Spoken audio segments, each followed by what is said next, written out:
Tengok ni aku bergambar dekat pohon sejuta umat yang sangat viral sekali. Memang cantik, cok. Asik. Sambung perjalanan aku mengembara di pulau terindah Banda Neira part yang kedua. Let's go. Okay, lepas aku settle makan nasi kuning yang sedap sekali 2 kali 3 kali tadi kan, time ni aku jalan-jalan pusing-pusing di kampung ke Banda Neira ni lah. Nak bagi hadam puyut ini. Untuk pengetahuan semua, penduduk di kampung Banda Neira ni majoritinya 99% beragama Islam. Suasana kat jalan kat sini pun serius, tenang, aman, ceria di hari raya. Tak ada bunyi horn yang aku jumpai pun.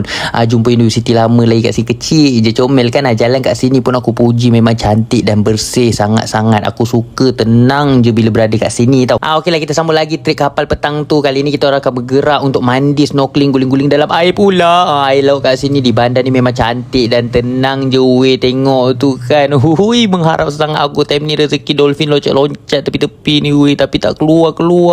Dolphin mana keluar lah weh. Jauh aku datang ni daripada Malaysia 6 hari atas kapal macam weh. Keluarlah korang. Okey, skip cerita pasal dolphin. Kita orang pun dah sampai. Kat sini lah kita orang akan mandi atau berdekatan dengan gunung api Banda Neira ni. Time ni semua orang tak pandai diving, jadi kita orang mandi snorkeling je lah yang tempat-tempat cetek. Tengok ni weh, time ni aku nak buat terjunan macam Olimpik tau lah. Jadi macam dugong jatuh. Malu goblok. Nak delete video ni sayang, jadi ni mati je lah. Sumpah Namdana sini air dia memang sangat-sangat jernih dan cantik sekali 2 kali 3 kali tau. Boleh nampak isi-isi di dalamnya semua biasa sangat. Cuma time ni disebabkan aku baru pandai berenang, tak berani lah nak masuk dalam, sangat takut macam weh. Serius, lepas ni aku akan bertekad untuk training sampai pandai free diving pula. Boleh menikmati keindahan laut yang lebih dalam lagi. Betul tak Tommy? Dia ni pandai berenang tau. Okey, lepas seronok mandi-manda semua kan, kita orang sambung lagi jalan menuju ke pulau pohon sejuta umat. Mana dolphin ni weh? Keluarlah. Setia aku menunggu kat depan kapal ni coh.